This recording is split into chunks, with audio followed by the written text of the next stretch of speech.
En el mundo actual existen más de 4.200 religiones.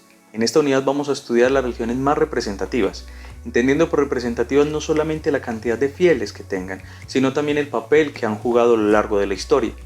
De mayor a menor, el cristianismo, con todas sus vertientes, tiene aproximadamente 2.400 millones de fieles.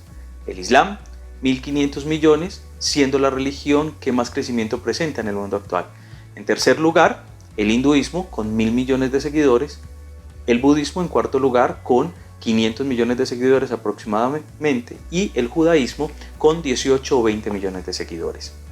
Si bien hay religiones que tienen más seguidores como el sijismo, el jainismo, las religiones tradicionales chinas, no podemos negar que el judaísmo, pese a ser una de las religiones más pequeñas, ha jugado un papel protagónico en la conformación de las dos religiones más importantes en el mundo actual, el cristianismo y el islam. En esta unidad vamos a explorar una de las tesis más importantes del curso, y es que a partir de donde se origine la religión se genera su estructura. Por eso vamos a mirar cómo las religiones dármicas, el hinduismo y el budismo, se originaron en el campo, mientras que las religiones monoteístas van a conformar toda su estructura en la ciudad. Esta diferencia entre el campo y la urbe nos va a generar dos estructuras completamente diferentes. Mientras en el campo la relación es con los ciclos, en la ciudad la relación es con la ley. Las religiones dármicas van a tener un concepto cíclico de la historia. Por eso su concepto más importante de karma, dharma, samsara desemboca en el concepto de reencarnación y renacimiento.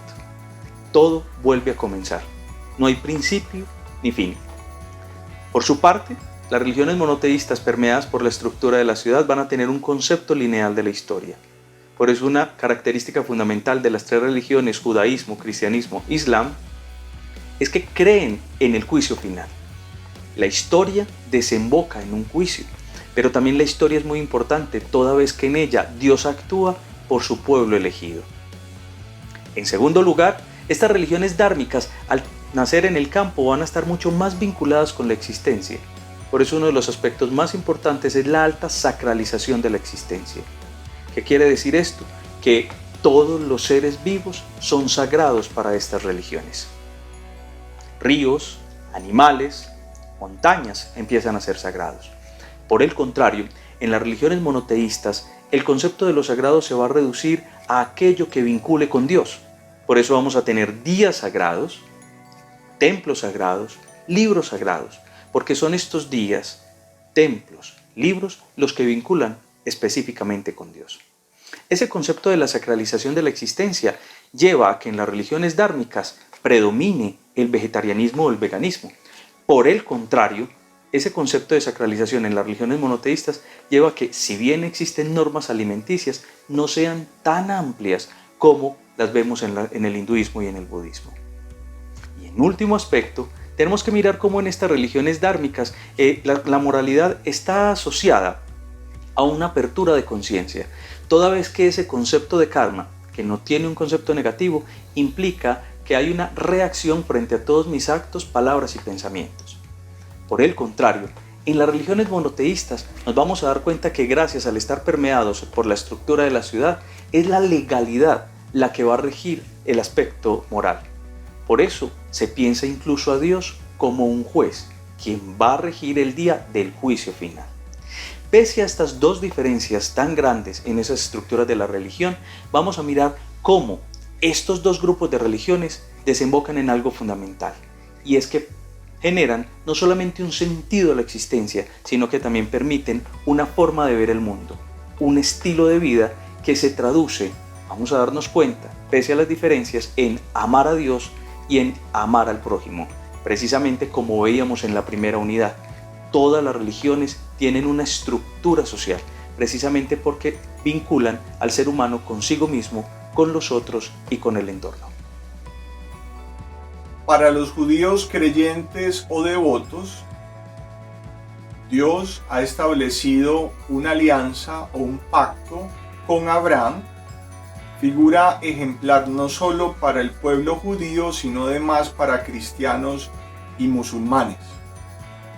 Recordemos que de él descienden todos, primero Isaac y Jacob, después los descendientes de Israel y de Jesucristo, pero también Ismael, el gran patriarca de los árabes y de los musulmanes.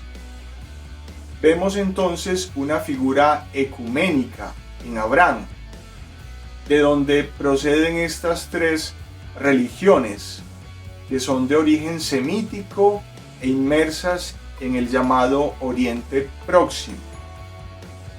Es importante también señalar que el judaísmo no es solo una expresión religiosa. Si bien la práctica de su fe judía expresa una identidad singular en lo referente a su creencia, también es cierto que el judaísmo es sinónimo de cultura. La tradición hebrea nos habla de figuras importantes como reyes, patriarcas, sacerdotes y personas del común que han contribuido de manera significativa a su fe. Ya hemos hablado, por ejemplo, de la figura de Abraham. Es importante también destacar a Moisés, sobre todo su papel de liberación de su pueblo frente al poder esclavizante ejercido por el faraón egipcio. También es importante Moisés para los judíos, en tanto a él Dios, Yahvé, le revela los 10 mandamientos, referentes esenciales para una vida buena. Dentro de los escritos más importantes de la tradición judía, quizás tenemos la Torá. Los escritos generales judíos se conocen como la Tanaj, que están conformados por la Torá, Nevi'im y Ketuvim. Dentro de las corrientes más conocidas del judaísmo tenemos los ortodoxos, los hasídicos, los reformados y los conservadores. Shalom, la paz en un mundo de paz. El cristianismo. Su fundador es Jesús de Nazaret, o también conocido como Jesucristo. La palabra cristianismo está referida al término griego Christos, que expresa el Mesías, el ungido o el elegido, de tal manera que los primeros seguidores de Jesús lo reconocen como el verdadero Mesías e Hijo de Dios.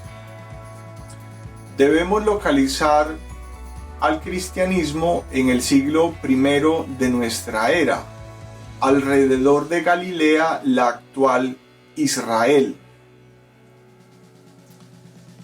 Es importante también señalar que el desarrollo del cristianismo toma elementos del simbolismo judío, pero también de su teología.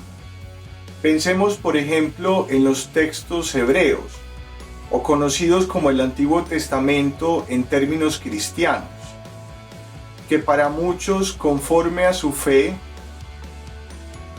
se cumple la profecía del pueblo judío en la persona de Jesús.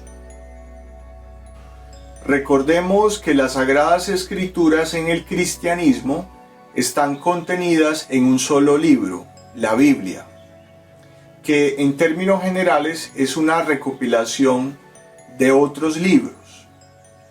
La Biblia a su vez se subdivide en dos partes, Antiguo Testamento y Nuevo Testamento. Este último libro contiene las escrituras creadas a partir de Jesús de Nazaret. Los cristianos creen en un único Dios, creador de todo lo que existe. De igual manera, creen que los seres humanos hemos sido creados por imagen y semejanza de Dios, Imago Dei. También está la creencia de que la resurrección de Dios entre los muertos expresa el poder de Dios sobre la muerte y cómo es posible elevarse ante los cielos. De igual manera, los cristianos que creen en Dios en su Dios, en Jesús de Nazaret, tienen la posibilidad de ser salvados, dependiendo de sus obras, y gozar de la vida eterna, por los siglos de los siglos. Las corrientes más conocidas en el cristianismo son la ortodoxa, la católica y la reformista. La palabra Islam es de origen árabe, cuya raíz implica que la paz es posible alcanzar gracias al sometimiento de la voluntad de Dios, de Alá. Un musulmán en términos generales es un seguidor del Islam, quien ha prometido hacer de su vida la voluntad de Dios. Tengamos presente este común denominador en las religiones monoteístas o proféticas, esta figura de Abraham. Ismael, hijo de Abraham, concebido con Agar, es una muestra de ello. Se dice que Ismael junto a su padre construyeron la Kaaba, este edificio cúbico localizado en la ciudad de la Meca, sitio por lo demás de peregrinación y devoción. Tengamos presente que el Islam se inicia con Mahoma, quien nace en la ciudad de la Meca alrededor del año 570 aproximadamente. Su padre, quien muere antes de su nacimiento, su madre, quien consideraba que su hijo estaba predestinado a grandes obras en la vida, lo llama Mahoma, es decir, el alabado. Este joven predestinado, este alabado, alrededor del año 610, empieza a tener unas vivencias religiosas referidas a su Dios, Alá. Empieza a recibir unos mensajes. Él siente la necesidad de darlos a conocer. Efectivamente, encuentra recepción, un grupo de seguidores, pero también encuentra una fuerte resistencia por parte de algunos comerciantes que veían en esta revelación, en estos testimonios, o si se quiere, en esta prédica de Mahoma, una gran amenaza frente a la idolatría de los dioses, en plural, en la medida en que Mahoma instituía la creencia en un único Dios verdadero. Esto empieza a crear un ambiente adverso hacia la persona de Mahoma, hasta tal punto en que él tiene que huir hacia la ciudad de Medina, donde encuentra recepción y logra establecer la enseñanza y la práctica del Islam.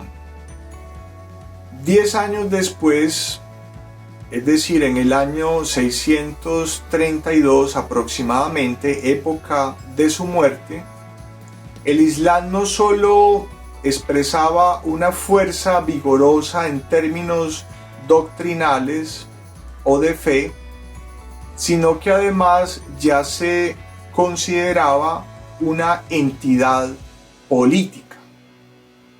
Dentro de las corrientes más conocidas del Islam tenemos los wahhabíes, los suníes, los chiíes y los sufíes.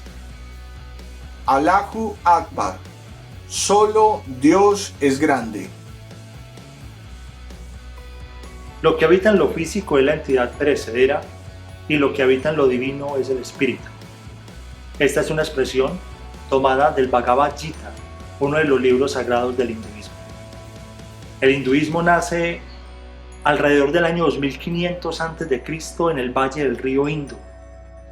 Nace en medio de una sociedad jerárquica con un sistema de castas muy marcado, donde la posición social y espiritual de una persona va a depender de las acciones realizadas en el pasado, sobre todo de la bondad o malicia de esas acciones que influyen en la vida presente de las personas y también condicionan la vida futura, debido a que pueda alcanzar o no la liberación.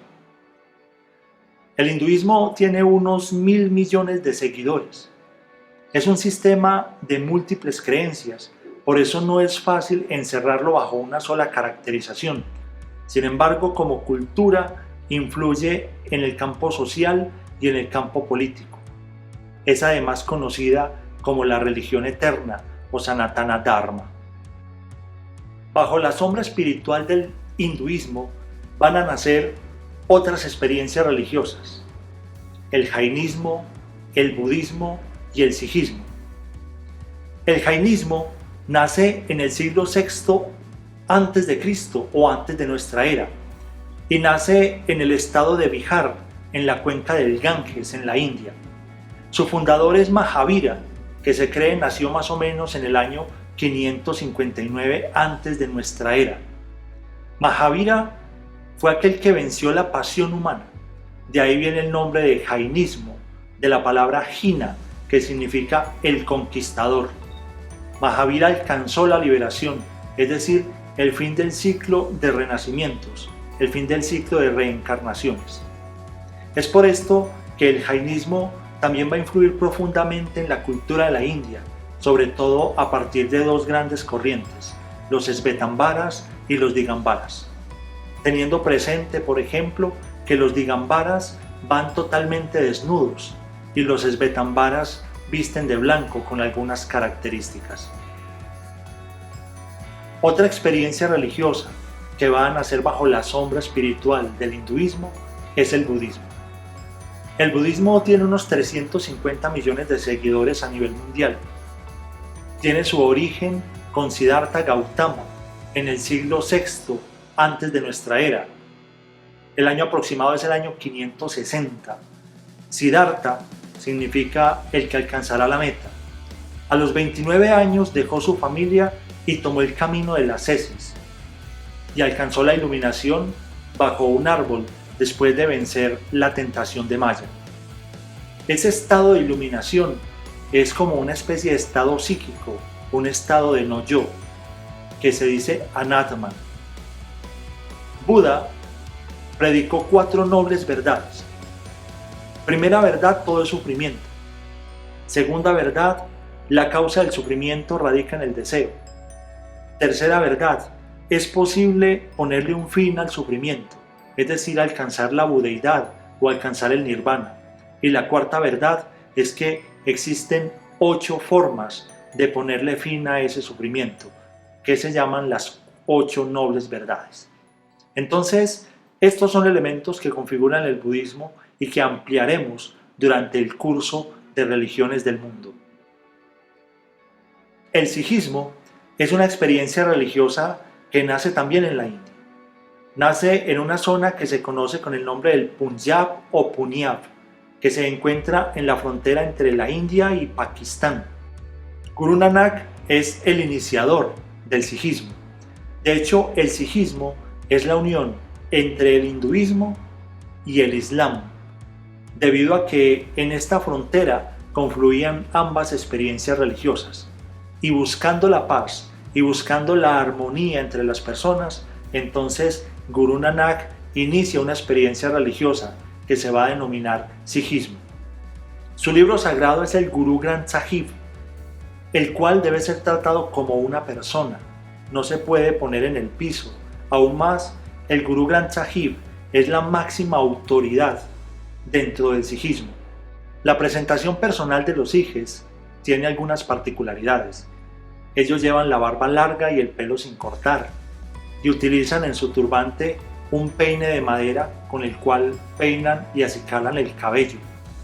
Llevan una pequeña espada corta como un signo de que como experiencia religiosa defienden a los débiles. Utilizan un brazalete de acero en la mano derecha para simbolizar la unidad de Dios. Esta es una idea proveniente del mundo islámico. y utilizan pantalones cortos y anchos. Para los sijes, Dios es uno. Esta es una idea del mundo islámico, pero también aceptan el karma, la idea del samsara y de la moksha, es decir, de la liberación, que son ideas provenientes del mundo hindú. Es decir, dentro de las religiones de la India nos encontraremos con el hinduismo, con el jainismo, el budismo y finalmente con el sijismo, en medio de otras experiencias religiosas. Todo esto dentro del curso Religiones del Mundo.